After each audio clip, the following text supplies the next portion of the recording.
When the Terran fleet first faced the ardent Dominion, the galaxy trembled. The Dominion was not a single empire but a coalition of dozens of species, each older, richer, and deadlier than humanity could imagine. They had crushed a dozen civilizations before humans even learned to fold space. And now they had arrived in Sol's backyard. The first 3 fleets were annihilated. By the time command scraped together a fourth, every veteran captain was either dead, missing, or too injured to command. Desperation breeds strange decisions. It was in this shadow that Captain Lyra Kade, barely 23 years old, was handed the command codes of the TSS Resolute. Even the officers whispered when she walked the deck. The youngest captain in fleet history, they said. What's she doing here? They muttered. She's just a child. But Lyra didn't flinch. She had been born aboard a ship. Her mother died during the siege of Vega. Her father had been vaporized in orbit over Sirius. All she knew was duty, engines, and the sound of starfire echoing through the hull. And she had one advantage. She wasn't old enough to be afraid of failure. Part 1. The Young Captain. The Resolute was a new kind of warship. Smaller, faster, and built with experimental AI integration. Where older ships lumbered through battle, the Resolute darted like a shark through a reef. Lyra bonded with the ship's AI, Orion, in days. He wasn't like other systems. Orion had a personality, dry humor, and a strangely human edge. You know, statistically, Orion said one night as the stars wheeled by, you should have declined this command. Statistically, Lyra replied, we should have surrendered a long time ago. By the time the Resolute joined the 4th Terran Fleet at the frontier line, she had already memorized every captain's tactics from past wars. The others laughed behind closed doors, but when Admiral Saren briefed them on the incoming Ardent Fleet, Lyra saw something no one else did. A pattern in their formations, a rhythm to their warp entries. She raised her hand. Sir, she said, they're baiting us into a defensive line. They always start with a feint at the flanks, then collapse the center once we overcommit. The room went silent. Saren studied her. You've read the Vega logs, he asked. Every line, Lyra said. And your suggestion, Captain.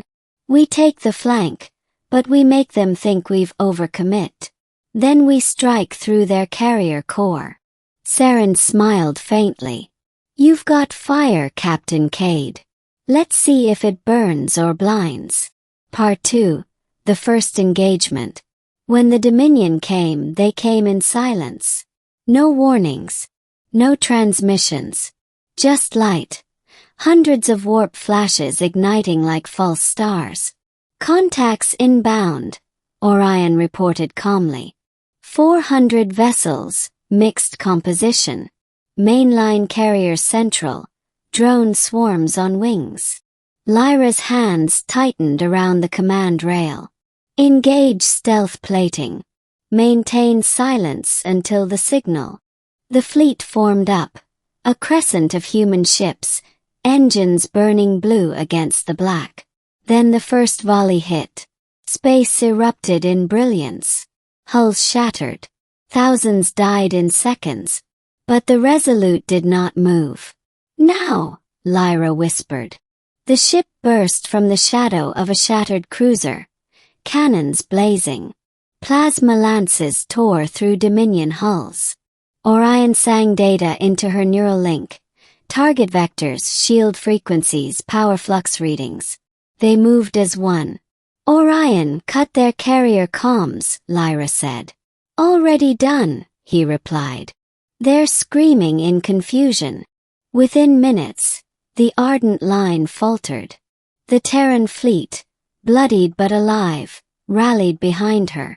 For the first time in years, the Dominion retreated. The broadcast came an hour later. To the Terran command, we acknowledge your youngest captain. Her name is now known among us. But legends burn fast. We will return. Part 3. The Cost of Command. Victory never comes free. Of the Fourth Fleet's 73 ships, only 19 survived.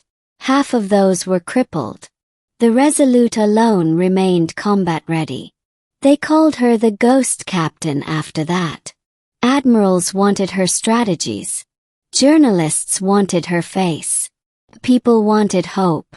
Lyra gave them all of it, even when she had none left. Each battle carved something out of her. Sleep, laughter, mercy. The Dominion adapted. Their next assaults targeted her fleets directly.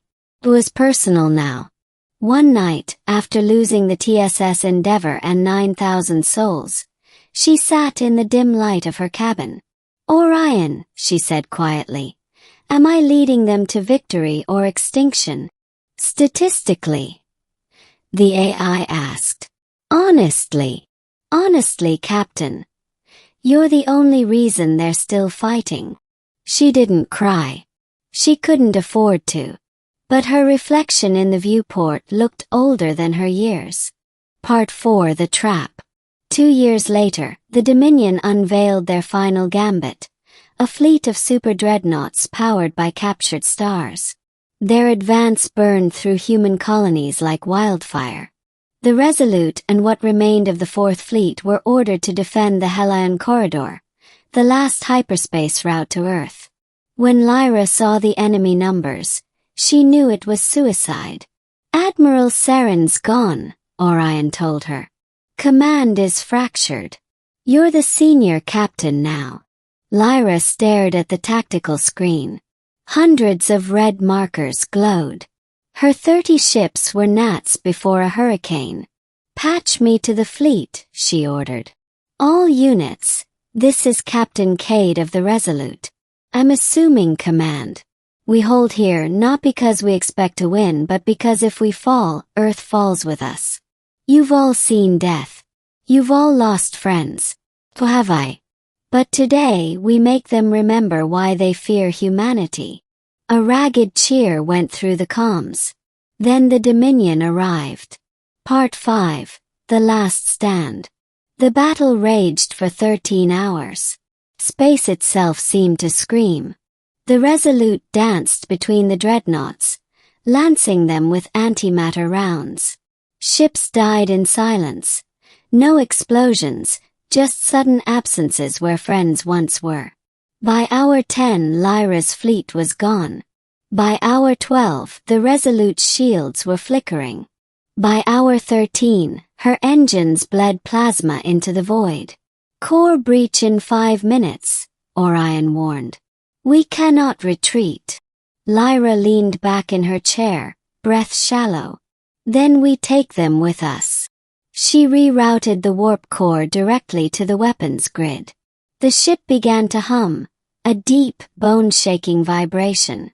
"Orion," she whispered, "you know what to do." The AI hesitated.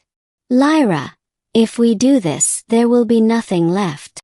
"That's the point," she said softly. "Let's make it count." "For the record," Orion said, "you were a terrible statistic. And you," she smiled faintly, "were the best friend I ever had." The Resolute dove straight into the Dominion flagship's heart. Alarm screamed. The AI fused with the core, amplifying the blast. Light consumed everything, ships, metal, stars themselves. And then there was silence. Part 6. The Legend. It took the Terran Command 3 months to confirm the aftermath. The Dominion flagship and its escorts were gone. Their entire invasion line had collapsed. Without leadership, their coalition fractured. The war was over. In the debris field, scavenger drones found something. An escape pod, drifting amid the wreckage of the Resolute. Inside was Lyra Kade, alive but unconscious. Her body was broken, her memories fragmented, but her heartbeat was steady. When she awoke in the Soul Hospital, admirals lined up to greet her. The crowd outside chanted her name. Statues were already being sculpted. Documentaries were being filmed. The legend of the youngest captain spread faster than light. But Lyra didn't smile.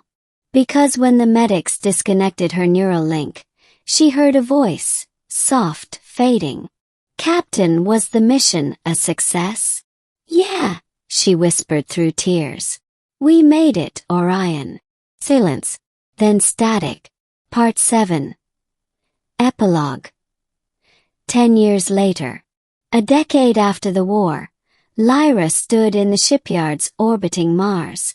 Around her, a new class of vessels gleamed in the dock, the Resolute-class Vanguard destroyers.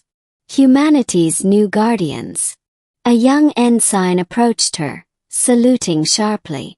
"Admiral Kade, ma'am," he said nervously. "Permission to speak freely."